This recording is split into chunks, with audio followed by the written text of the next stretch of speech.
China. How did it start? Well, I will give you a very fast recap. There was this guy named Yu, and so he drained the water of a big flood, and so he started the Xia Dynasty. We don't know very much about the Xia Dynasty, since most records started during the Shang Dynasty. So let's skip to after the Xia Dynasty. This guy named Tang, who was a tribal chief, demolished the Xia Dynasty, which at the time was being ruled by this tyrant named Jie. This battle being named the Battle of Mingtiao, which happened during a thunderstorm. So apparently, he somehow survived the battle, but later died due to an illness. So after the whole fight, the Shang Dynasty was in place. Want to know some things about it? Too bad. You don't get a choice because I have to make this 3 minutes long. So let's talk about what they ate. So apparently they ate stuff like wheat, rice, barley, and probably some animals, considering the fact that hunting was a thing. Also, some animals they domesticated were pigs, dogs, sheep, silkworms, and oxen. And they also ate something called millet.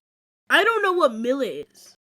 Millet is not a very known food, apparently, so I did some digging on what this mystery food is. Found out it's a type of cereal grain. They use it to make bread, cereal, beer, all the other sorts of stuff. But that's enough about food. What did people dress like during the Shang Dynasty? So during the Shang Dynasty, people developed hanfu, and during the winter, they just wore padded jackets. So the last king in the Shang Dynasty was considered a very cruel leader who liked torturing people. It all ended, though, when he was attacked by the Zhou army. They went to the capital city, and so King King Dishan brought about 200,000 slaves to fight back, but some refused to fight, and some even joined the Zhao army. In the end, King Dishan would light his own palace with him inside, bringing an end to the Shang Dynasty. Then the Zhou would continue to rule for 800 years. But that was all in the past. Today, China is eating meals like Peking roasted duck, and there's Kung Pao chicken, and sweet and sour pork. Now that's just some of the most famous Chinese dishes. Some of China's religions, according to Wikipedia, about 70% of China has no religion. 15% of China are part of Buddhism, and about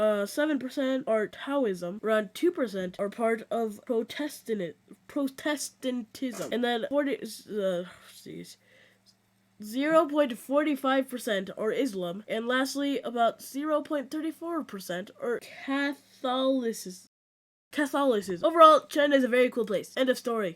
Okay, I lied. That was not the end. I still have one more thing I want to talk about. The Great Wall of China. Now, this happened during the Ming Dynasty. I'm not going to talk about the Ming Dynasty. It's just something you should know. It took about 276 years. Alright, so now we know when it was built. Why was it built, though? Well, that's obvious. I mean, why would China build a wall if it wasn't for protection? Well, I don't know the answer to that question, but I do know that it was built to protect China from raids and invasions from the north. That's not all, though. It was sometimes, just once in a while, used as a military defense line, a trading route, a transportation corridor, and even a barrier for battles. Okay, so now we know the when and why. But what about the how? Well, it is said that it was built with blood, sweat, wisdom, dedication, and tears. So basically, a mix of everything included, good or bad. It's quite tragic how the process of building the wall separated families and killed multiple soldiers and peasants. Now, other than the blood, sweat, wisdom, dedication, and tears, it was mostly things like sand, stone, soil, and brick. Lots of bricks. I can't even imagine how hard it would be to get and transfer and place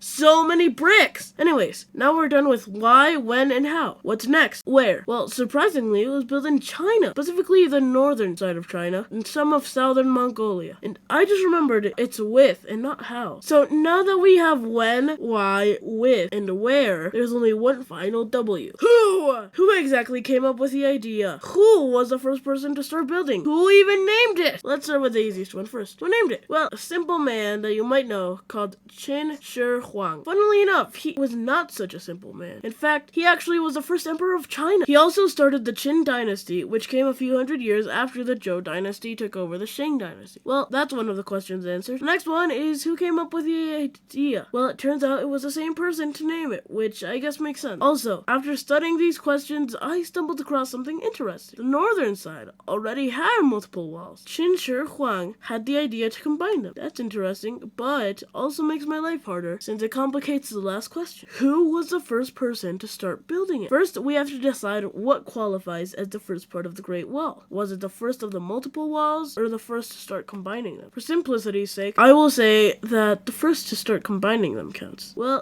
I couldn't find out. Most people only talk about how Qin Shi Huang was the first to order the wall construction, but not actually who he ordered and who started first. So 2 out of 3 is still decent. Anyways, I need to stop working on this.